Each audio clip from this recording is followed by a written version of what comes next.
Writer special సిరీస్లో భాగంగా విరించి గారి ఉత్తర కుమార విజయం కథని వినబోతున్నారు. కథలోకి వెళ్ళబోయే ముందు ఇప్పటిదాకా ఛానల్ని ఇంకా సబ్స్క్రైబ్ చేసుకోని వారు దయచేసి వెంటనే సబ్స్క్రైబ్ చేసుకోండి. ఉత్తర రచయితలకేం తెలుసు ఉత్తరాల రచయితల ప్రతిభ. పత్రికను కాచి వడపోసి కథలను వ్యాసాలను నవిలి మింగేసి ఉత్తరం రాయడం అంటే ఉత్త విషయమేమీ కాదంటాడు మన ఉత్తర కుమారుడు. ఇంతకు ఎవరాయినా ఏంటి ఉత్తరాల ఊకదంపుడు? మధ్యాహ్న భోజనం చేసి ఓ అరగంట నడుం వాలుద్దామని లేచేటప్పటికి అక్కయ్య ఫోను. మీ బావ పడిపోయారా, నువ్వు అర్జెంటుగా రా అంది ఆందోళనగా. బావ రాసే ఉత్తరాలు రోజూ పత్రికల్లో పడతాయని తెలుసుగాని బావే పడతాడని నేను ఊహించలేదు. బావకు పడేయటమే కాని పడటం చేతకాదు కదా అక్కాయ్ అన్నాను నేను. జోకులు తర్వాత, నువ్వు త్వరగా తగలడు అంది ప్రేమగా అక్కయ్య. అక్కవాళ్ళుండేది మా ఇంటికి 4 ఇళ్ల అవతలే. మా కాలనీలో మధ్యాహ్నం భోజనాలు చేశాక రోడ్డు మీద ఒక్క పెట్టా కనపడదు. పెట్టెలతో మనకేం పనని లుంగీ చొక్కాతోనే చెప్పులేసుకుని పరిగెత్తాను. కోనసీమలో పెద్దగా నీటి ఎద్దడి లేకపోవడంతో నీళ్లు కాస్త ఎక్కువగానే మొహాన కొట్టినట్టుంది. మా బావ ఉక్కిరిబిక్కిరై లేచి కూర్చున్నాడు. వర్షంలో తడిసొచ్చిన వాళ్లా ఉన్నాడు. పరీక్షల్లో ఒక్క ప్రశ్న అర్థంగాని మొద్దబ్బాయిలా వెర్రి చూపులు చూస్తున్నాడు. అదిగోరా కావుడు, మీ బావ ఆ ఉత్తరం చూడగానే పడిపోయారు. దాంట్లో ఏముందో ఏమో అంది అక్కయ్య ఓ కవరు కేసి అనుమానంగా చూస్తూ. ఆ కవరు మీద టు మిస్టర్ ఉత్తర్ కుమార్, ప్రముఖ ఉత్తరాల రచయిత, ఇండియా అని ఉంది. ఊరి పేరు లేదు. కవరు తెరిచి చూడగానే నాకు మూర్ఛ వచ్చినంత పనైంది. దాంతో ఉత్తరం అసలు వ్యక్తి అయిన బావ పడడం సమంజసమే అనిపించింది. పర్వాలేదు బావా, నువ్వు కరెక్ట్గానే పడ్డావు, పడ్డంలో తప్పేం లేదు అన్నాను. ఏమైందిరా, కరెక్ట్గా పడ్డమేంటి అంది అక్కయ్య అర్థం కాక. అభినందనలు బావా, ఇంత గొప్ప ప్రతిభ నీలో ఉందని గ్రహించలేకపోయాను స్మీ అన్నాను. నిజంగా ఇది గిన్నిస్ బుక్ వాళ్ళు రాసిన ఉత్తరమేనంటావా అన్నాడు బావ అనుమానంగా. ఈ భూప్రపంచం హోల్ మొత్తంలో అత్యధికంగా ప్రచురితమైన ఉత్తరాల రచయితగా గిన్నిస్ బుక్ వాళ్ళు నిన్ను గుర్తించారు బావా అన్నాను తనను కౌగిలించుకుంటూ. బావ కూడా షాక్ నుంచి తేరుకున్నాడు. అక్కకు కూడా అర్థమైనట్లుంది. ఉండరా కావుడు, నీ నోరు తీపి చేస్తా అని వంటింట్లోకెళ్ళింది. ఏ గులాబ్జామో రసగుల్లానో తెస్తుందని ఎదురుచూస్తున్న నాకు ఓ గుప్పెడు రేషన్ పంచదార తెచ్చి నోట్లో పోసింది. రాష్ట్ర వ్యాప్తంగా ఉన్న ఓ చిన్న పత్రిక ప్లస్ ఛానల్కు స్థానికంగా పెద్ద విలేకరిని కావడంతో నా మేధావి బుర్రలో తళుక్కున ఓ ఆలోచన మెరిసింది. అది బావ జీవితాన్నే మార్చేస్తుందని నా నమ్మకం. అక్కయ్య టీ పెట్టడానికి వెళ్ళింది. బావా, ఇప్పటిదాకా అన్ని పత్రికలకు కలిపి ఎన్ని ఉత్తరాలు రాసుంటావేంటి అన్నాను ఇంటర్వ్యూ అని చెప్పకుండా. గిన్నిస్ బుక్ అవార్డు గ్రహీత ఉత్తమ్ కుమార్ అలియాస్ ఉత్తర్ కుమార్ ఇంటర్వ్యూ మా పత్రిక ప్లస్ ఛానల్లోనే ముందుగా రావాలనే స్వార్థంతో మహా అయితే 10,000 ఉంటాయిరా అన్నాడు సర్దుకుని కూర్చుంటూ. ఏదో ఓ 10 ఉంటాయి అన్నట్లు తాపీగా. 10,000? ఆశ్చర్యపోయాను. గాయకుడు 10,000 పాటలు పాడగాలేనిది, క్రికెటర్ 10,000 పరుగులు చేయగాలేనిది 10,000 ఉత్తరాలు రాస్తే ఆశ్చర్యమేంటి అన్నాడదేదో సాధారణ విషయం అన్నట్లు. సరే, నీ మొట్టమొదటి ఉత్తరం ఏంటి బావా? ఉత్తరాలు రాయాలనే గొప్ప బుద్ధి పుట్టడానికి కారణమేమిటి? అదో పెద్ద కథరా. మా నాన్న బ్రాంచ్ పోస్ట్ మాస్టర్ అని తెలుసుగా. మా ఇంట్లోనే పోస్టాఫీస్ ఉండేది. నా చిన్నప్పుడు మన ఊరికి మహా అయితే రోజుకో 10 ఉత్తరాలు వచ్చేవి. అవన్నీ నేను చదివేసి పోస్ట్ మ్యాన్ రాకపోతే నేనే పట్టుకెళ్ళి ఇచ్చేసేవాణ్ణి. ఆ ఉత్తరంలో విషయం కూడా వాళ్ళు అడగకుండానే చెప్పేసేవాణ్ణి. అలా ఉత్తరాల మీద ఆసక్తి కలిగింది. ఓ రోజు మా class teacher Indira madam leave letter ఎలా రాయాలో చెప్పి అందర్నీ రాయమన్నారు. Please grant me leave for 2 days అని రాయడానికి లీవ్ బదులు లవ్ అని రాశాను. అదే నా తొలి ఉత్తరం. అదే నేను మొట్టమొదటిసారి దెబ్బలు తినడం.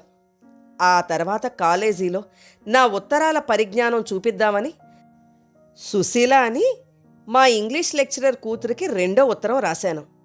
ఆ అమ్మాయి ఫుల్ స్టాప్ కామాలతో సహా అన్నీ ఎర్రసిరాతో దిద్ది, ఉత్తరాలు రాయడం చేతకాపోతే వెనక బెంచి వెంకట్రావుని అడుగు, నాకు గ్లామర్ కంటే గ్రామర్ ముఖ్యం, ఇన్ని తప్పులతో ఈ చెత్త ఉత్తరం మా నాన్న చూశాడంటే చంపేస్తాడు అని నా మొహాన కొట్టింది. అయితే ఆ అవమానం భరించలేక మానేయాలని డిసైడ్ చేసుకునుండాలే. లేదు, దాంతో కసి పెరిగింది. మొదట్లో కిళ్ళీ కొట్టు సింహాచలానికి రోజు టీలిప్పించి స్నేహం పెంచుకున్నాను. వాడి షాపులో అన్ని దినవార మాసపత్రికలు అమ్ముతాడు.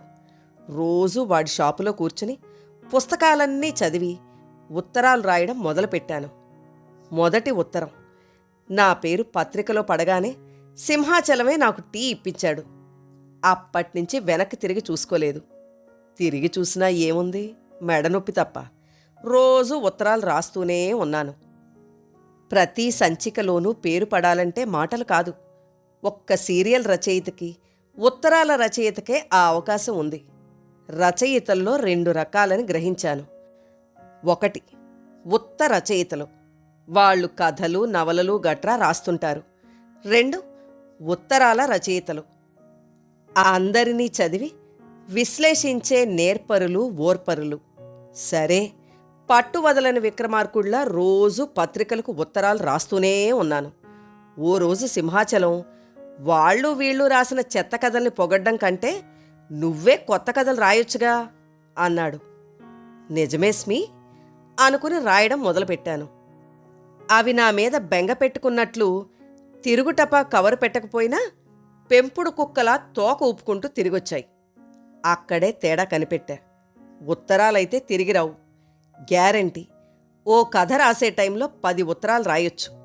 దాంతో ఉత్తరాలు రాయడం ఓ కళ అని ప్రపంచానికి తెలియచేసే ప్రయత్నం చేశాను అన్నాడు ఉత్తరకుమార్ బావ. ఆ టెక్నిక్ ఏంటో సెలవీ బావా అన్నాను, కురుక్షేత్రంలో మోకాళ్ల మీద కూర్చున్న అర్జునుడిలా. గీతోపదేశం చేసే శ్రీకృష్ణుళ్లా మా బావ పోజిచ్చి బట్టతల ఓసారి దువ్వుకుని చెప్పడం మొదలుపెట్టాడు. మొదట్లో 3-4 నమూనాలు పెట్టుకున్నాను.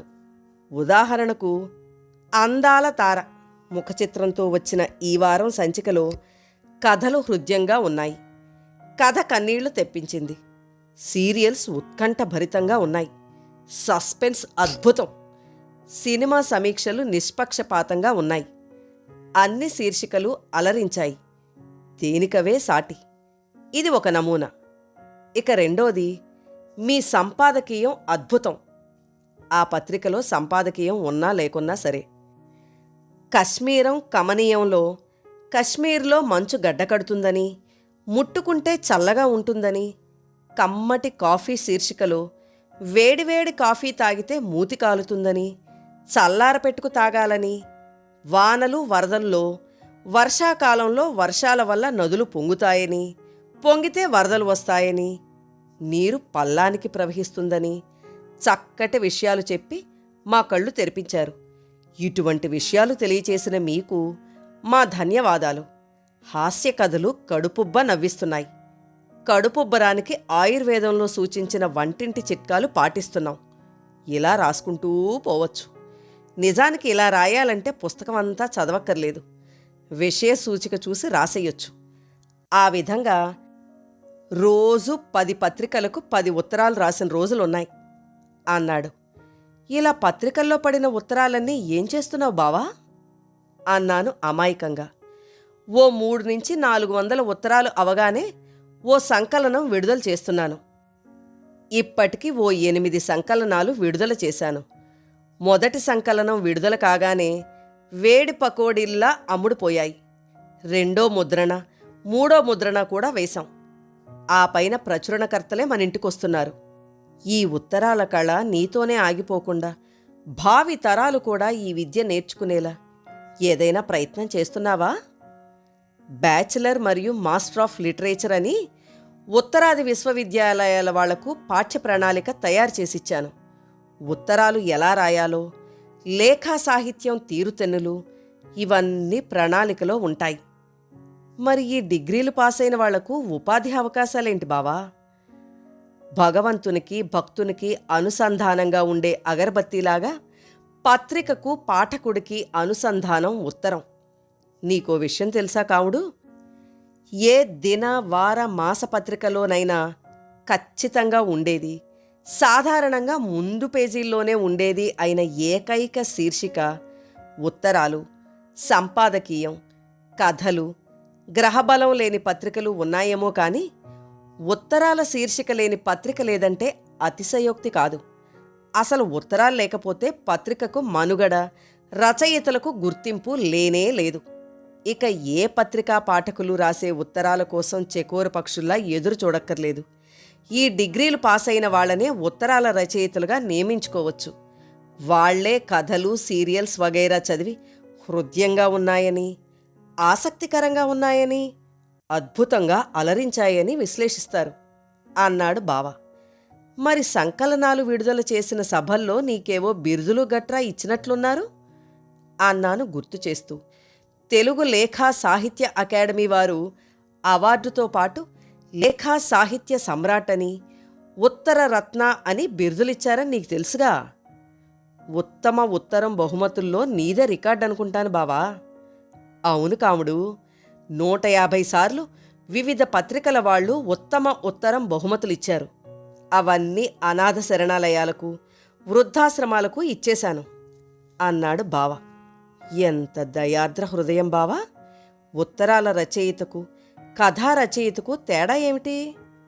ప్రముఖ కథా నవలా రచయితలు సైతం సంచిక రాగానే వాళ్ళ కథలు, సీరియల్స్ చూసుకోకుండా మాలాంటి ప్రముఖ ఉత్తరాల రచయితల ఉత్తరం కోసం చూస్తున్నారని, ముఖ్యంగా నా ఉత్తరం లేకపోతే నిరుత్సాహపడుతున్నారని సంపాదకులే ఉత్తరం రాసి చెప్తున్నారు.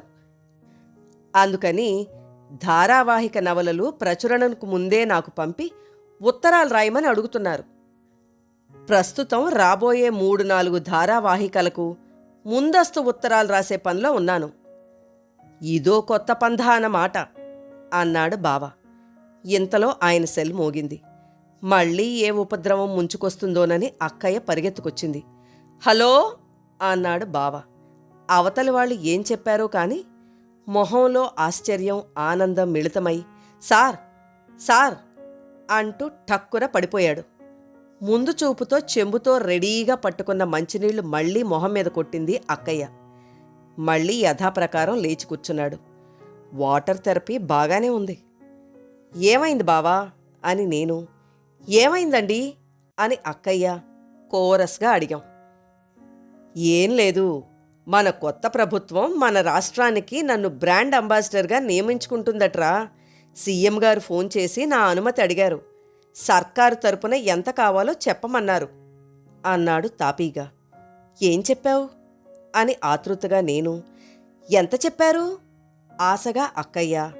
వడ్డాణం, వంకీలు చేయించుకోవాలని అక్కయ్య కోరిక. ఎక్కడ చెప్పాను, సంవత్సరానికి ఓ 1000 పోస్ట్ కార్డులు ఇమ్మన్నాన్రా అన్నాడు తన తెలివికి మురిసిపోతూ. ఏడిసినట్టే ఉంది. సిరిరా మోకాలడ్డడం అంటే ఇదే. ముత్యాల ముగ్గులో రావు గోపాలరావు చెప్పినట్లు స్వయంగా సీఎంఏ ఫోన్ కొట్టి ఎంత కావాలో అడుక్కోమంటే మరీ 1000 పోస్ట్ కార్డులు అడుగుతారటండి. ఓ కోటో అరకోటో అడక్క? అక్కయ్య గట్టిగానే అరిచింది. ఏంటి కోటో అరకోటో? పోస్ట్ కార్డులా? చిదానంద స్వామిలా నవ్వాడు ఉత్తరకుమార్ బావ. అయితే నీకు త్వరలోనే పద్మశ్రీ గట్రా కూడా ఇచ్చే ప్రమాదం పొంచి ఉంది బావా అన్నాను జరగబోయే పరిణామాల్ని శంకిస్తూ. ప్రమాదమా? నా ఆమోదం లేకుండానే? ఉత్తరాల రచయితలంటే నీకు బాగా లోకువైపోయిందిరా. పద్మశ్రీతోనే సరిపెట్టుకోవాలంటావా? రాజ్యసభ సభ్యత్వం, అర్జున్ అవార్డు, డాక్టరేటు, భారతరత్న రావాలనుకోవడం అత్యాశ అన్నాడు ఆవేశంగా. మా బావ పెద్ద ఆలోచనల్లోనే ఉన్నాడని అర్థమైంది. రాజ్యసభ సభ్యత్వం సరే, గౌరవ డాక్టరేట్ ఎవళ్ళో ఒకళ్ళు ఎలాగూ ఇస్తారు. అర్జున్ అవార్డు ఆటగాళ్లకు కదా. భారతరత్న అంటే దేశానికి మరీ విశిష్ట సేవ చేసిన వాళ్ళకు కదా.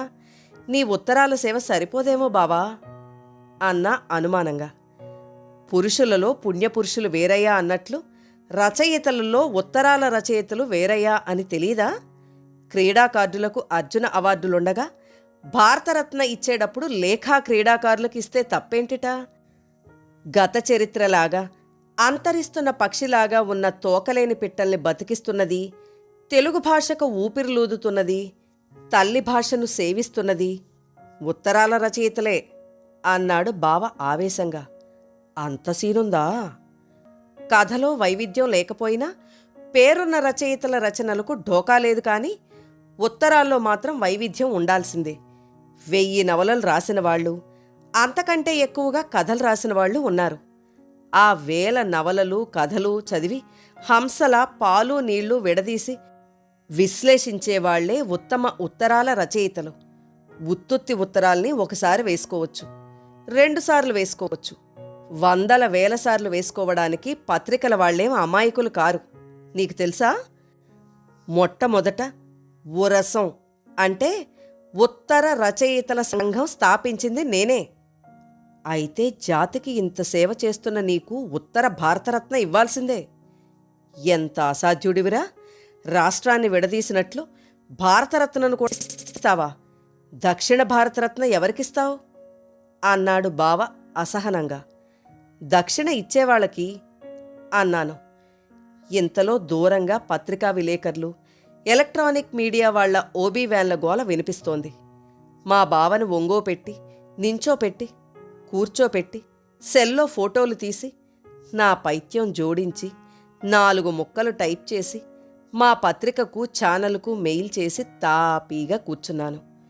మీడియా వాళ్లంతా ఎవరికి వాళ్ళు ముందుగా కవర్ చేయాలని తొక్కుకుంటూ తోసుకుంటూ లోపలికొచ్చేటప్పటికి ఎదురుగా మన ఛానల్లో బ్రేకింగ్ న్యూస్.